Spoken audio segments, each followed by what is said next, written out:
If our children are misbehaving and not achieving the kind of education we desire them to achieve, it's because we don't have the power to see that they get it. Isn't that right? That's what it's about. We claim we know what they need. If we claim we know what they need and they're not getting what they need, then we must not have the power to give them what they need. Huh? If we're suffering from hunger and homelessness and all of the other stuff, and we have not changed that, it's because we have not developed what? The power to bring about the change. Because that's what power is about.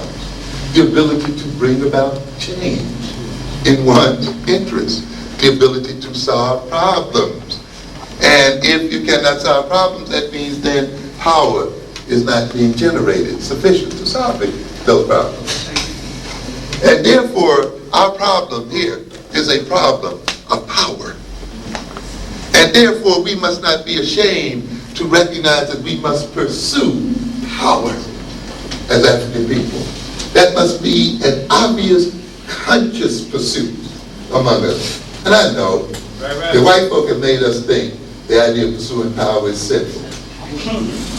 There's something wrong about it. We think power should only be pursued by white folk. That's white boys' game, right?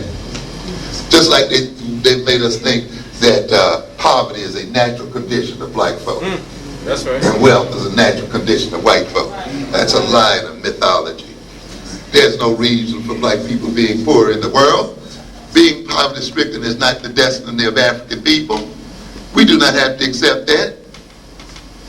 Why are we poverty-stricken? Because we've been robbed. We were given and blessed by the Creator with natural wealth work with. That's right. That's right. If the intention of the Creator was that African people be poor, why did He put the wealth of the world in your lands?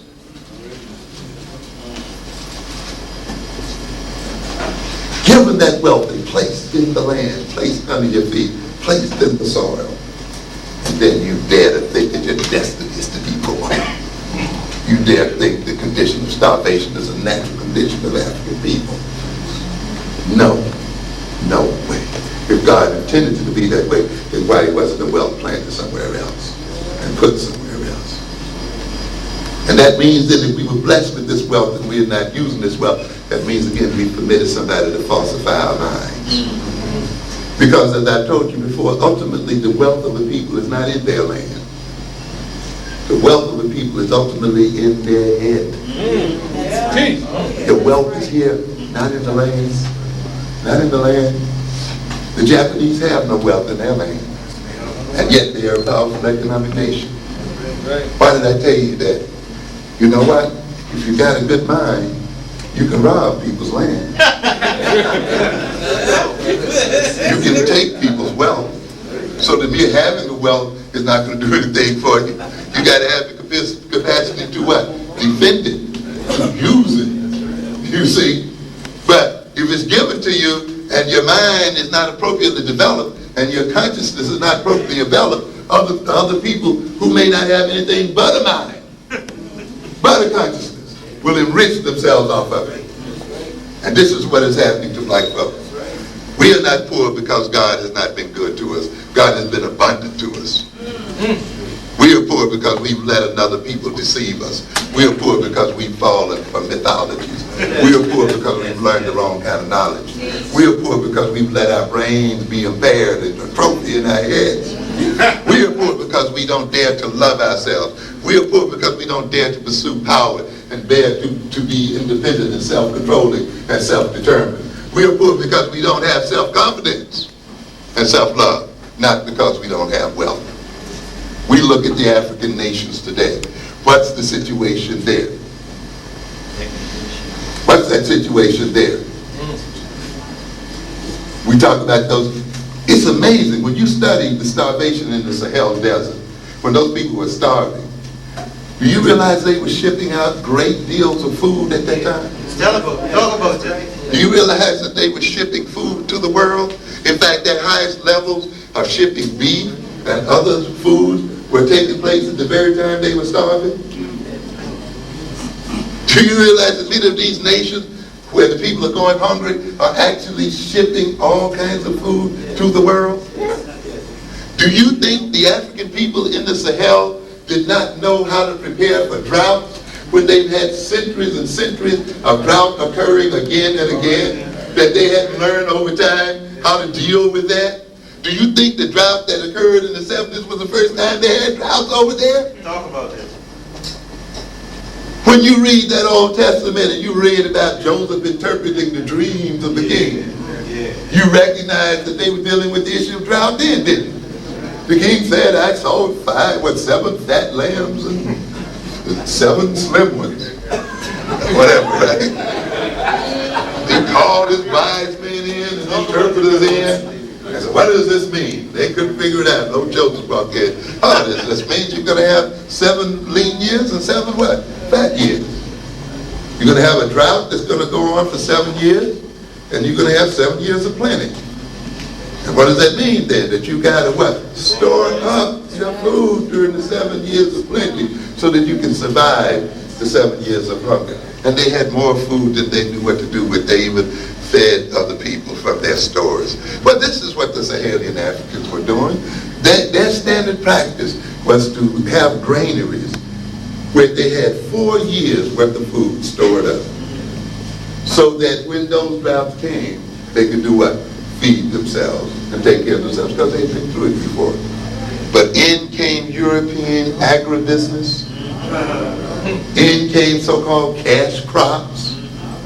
In came people with a different concept of property and so forth, and reorganized the agricultural system of that country, such that then while they were shipping out peanuts and shipping out beef and other things, they didn't have room and space to store up to feed themselves. And you find that in nation after nation today. People who by one means or another have had their consciousness twisted in a way that they can't even take care of their very bodily needs as folk. Yeah. Why are the African countries poverty-stricken and debt-stricken today? Is it because they don't have the wealth? No, it's because they have the wealth. You rob people who got money. You rob people who have wealth. You can't rob poor people. That's right. Poor people who have nothing, you don't get nothing. You rob people who got something, right? They may be poor as a result of being robbed, but I tell you what, and African people are poor as a result of being robbed, not poor as a result of not having something to begin with. Go ahead. What kind of situation do we have over there then? African monocultures. Selling cocoa beans. You can't even eat the damn thing. But yet that's the only source of your wealth. Yeah, you depend on that. And you plant every possible acre in that, so you know how to have room for a crop for your own family.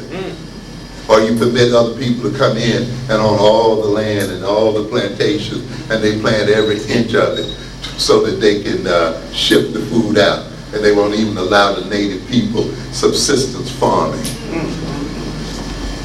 So that while they feed overfed people in the West and in Europe, they themselves must go hungry. And they sell then their products in a buyer's market. That is where the buyer determines what they're going to pay for it, not where the seller is going to do it. And so it's the Europeans and Hershey and Nestle and those people who determine what they're going to pay for an African cocoa bean. The African doesn't have any control over that. And they pay less and less every year. They're paying less for them now than they paid 30 years ago. And you're wondering why the African nations are in debt. And these same nations then that lower the price for which they pay for African commodities and maintain these African countries on the basis of 1 or 2 products are the same countries that maintain their prices high and sell to the Africans at high prices and export their high-priced commodities and manufactures to Africa. And so debt is actually what? Created there. I buy too low from you, and I sell what? High to you. That's naturally going to impoverish you. And then we're going to talk about how you're incapable of running your countries. And then we wonder why the countries are broken down.